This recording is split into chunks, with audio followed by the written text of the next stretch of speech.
ঈশ্বৰৰ ধাৰণাই বহু লোকক আচৰিত কৰি তোলে, বিশেষকৈ এইটো যে ঈশ্বৰ নিজে নাচৰতে যীশুৰ ৰূপত মানুহ হ'ল। মই মোৰ এজন যিহুদী বন্ধুৰ সৈতে এই বিষয়ে কথা পাতিছিলোঁ আৰু তেওঁ এক গুৰুত্বপূৰ্ণ প্ৰশ্ন উত্থাপন কৰিছিল। মই সঁচাকৈয়ে বুজি পাইছিলোঁ যে তেওঁ এইটো কিয় সুধিছিল।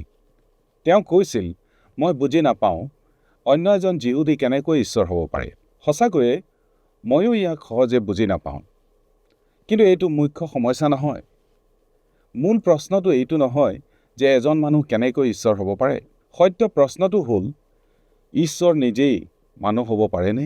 আমি এই প্ৰশ্নবোৰ কৰাটো স্বাভাৱিক। লগছ বা বাক্যনো কোন? সেই বাক্য ক'ৰ পৰা আহিল? সেই বাক্যই কি কৰিলে?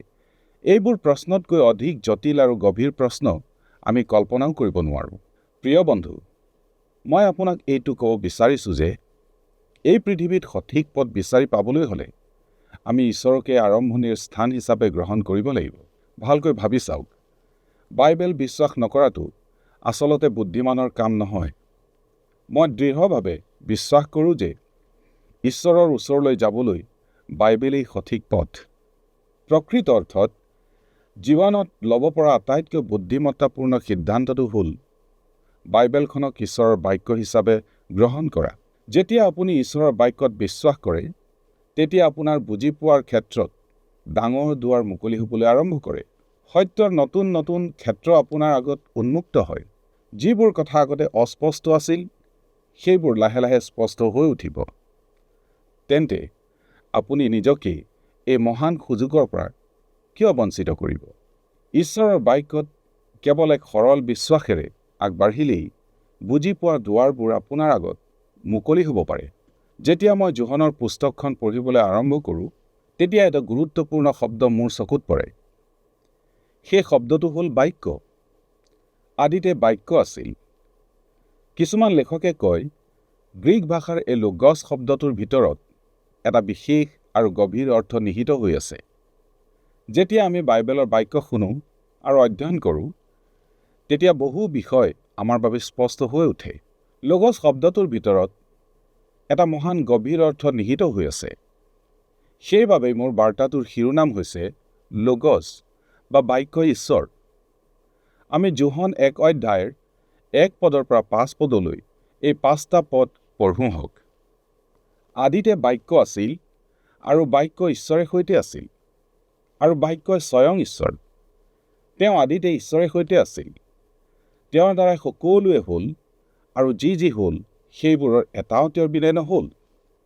জীৱন তেওঁতেহে। সেই জীৱনেই মানুহৰ পোহৰ। সেই পোহৰ আন্ধাৰত প্ৰকাশিত হৈ আছে, কিন্তু আন্ধাৰে তাক পৰাভূত নকৰিলে। এই 5টা পদত লেখকে বাক্যৰ বিষয়ে 3টা মূল প্ৰস্তাৱ দাঙি ধৰিছে, যাতে আমি অধিক গভীৰভাৱে বুজিবলৈ সক্ষম হওঁ। আমি অধিককৈ বুজিবলৈ আমাৰ সন্মুখত দুৱাৰবোৰ খোলা হৈ আছে। প্ৰথম প্ৰস্তাৱ, বাক্যই ঈশ্বৰ। এইটো এটা মৌলিক প্ৰস্তাৱ। লেখকে এই প্ৰস্তাৱক সমৰ্থন কৰিবলৈ দাঙি ধৰিছে যে বাক্য আৰম্ভণিৰ পৰাই আছিল। অন্য শব্দত ক'বলৈ গ'লে, এনেকুৱা এটা সময় কেতিয়াও নাছিল য'ত বাক্যৰ অস্তিত্ব নাছিল। এই কথাই দেখুৱাইছে যে বাক্য অনন্তকলীয়া। মনুষ্যৰ ভাষাৰে অনন্ত শব্দটোৰ অৰ্থ উপলব্ধি কৰাটো সহজ নহয়, কাৰণ আমি সদায় সময়সীমাৰ বন্ধনত আবদ্ধ। মিনিট, ঘণ্টা, দিন, সপ্তাহ, মাহ, বছৰ আৰু শতাব্দীৰ ভিতৰতেই ভাবোঁ। কিন্তু বাক্যই ঈশ্বৰ, কাৰণ তেওঁ আৰম্ভণিৰ পৰাই আছিল। এইটো এই প্ৰস্তাৱৰ স্পষ্ট প্ৰমাণ। লেখকে কৈছে যে বাক্য ঈশ্বৰৰ সৈতে আছিল আৰু ইয়াৰে স্পষ্ট হৈছে যে বাক্য ঈশ্বৰ। এই মৌলিক প্ৰস্তাৱ অধিক শক্তিশালীভাৱে সমৰ্থিত হৈছে। লোগছ ঈশ্বৰৰ ওচৰতে আছিল। তেওঁ সদায় ঈশ্বৰৰ সন্মুখত মুখামুখি অৱস্থাত আছিল। এই কথাই দেখুৱাইছে যে লোগছ কোনো সাধাৰণ বস্তু বা সৃষ্টি নহয়। ই ঈশ্বৰৰ চিৰন্তন উপস্থিতিৰ অংশ।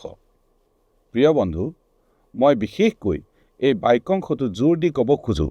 নতুন নিয়মৰ গ্ৰীক ভাষাৰ অধ্যয়নৰ ভিত্তিত মই পোৱা সঠিক অনুবাদ হ'ল বাক্যই ঈশ্বৰ আছিল। আমি অন্য বহু শাস্ত্ৰৰ অংশতো এইদৰে স্পষ্ট আৰু নিশ্চিত সত্যটো পাব পাৰোঁ। বাক্যই ঈশ্বৰ। এই মৌলিক সত্যটো গ্ৰহণ কৰাটো অত্যাৱশ্যক। নহ'লে এই বিষয়টো সঠিককৈ বুজি পোৱা অসম্ভৱ। দ্বিতীয় প্ৰস্তাৱনা, বাক্যই সৃষ্টিকৰ্তা। পদটো ভালদৰে পৰ্যবেক্ষণ কৰক। তেওঁৰ দ্বাৰাই সকলোৱেই হ'ল। এই বক্তব্যই আৰম্ভণিৰ বিষয় বস্তুৰ সম্পৰ্কে আমাক স্পষ্ট কৰি দিয়ে। বাক্য বুলি যাক কোৱা হৈছে সেইজনে সকলোবোৰ দৃশ্যমান আৰু অদৃশ্য বস্তুৰ সৃষ্টিকৰ্তা। প্ৰকৃততে পদটোৱে আৰু কিছু আগুৱাই গৈ অতি স্পষ্টভাৱে কয় যে তেওঁৰ দ্বাৰাই সকলোৱেই হ'ল আৰু যি হ'ল সেইবোৰৰ এটাও তেওঁৰ বিনে নহ'ল।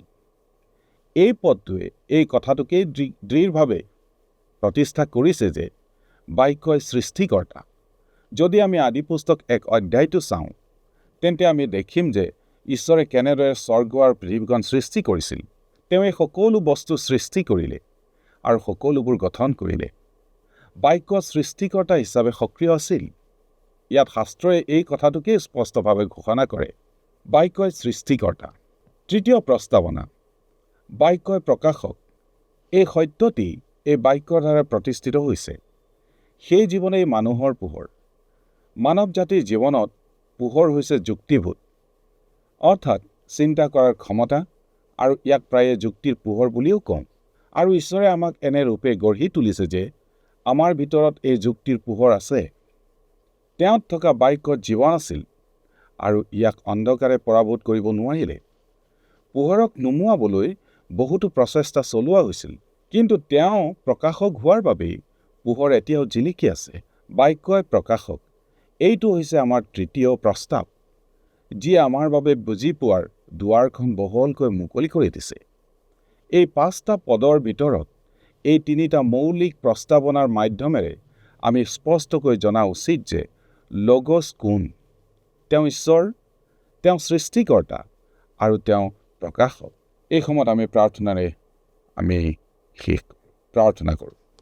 সৰগ নিবাসী পিতৃ, তোমাক ধন্যবাদ দিওঁ। তুমি স্বয়ং ঈশ্বৰ, সৃষ্টিকৰ্তা, তুমি বাক্য। এই কথা, এই সত্য বুজিবলৈ তুমি আমাৰ হৃদয় মুকলি কৰি দিবা।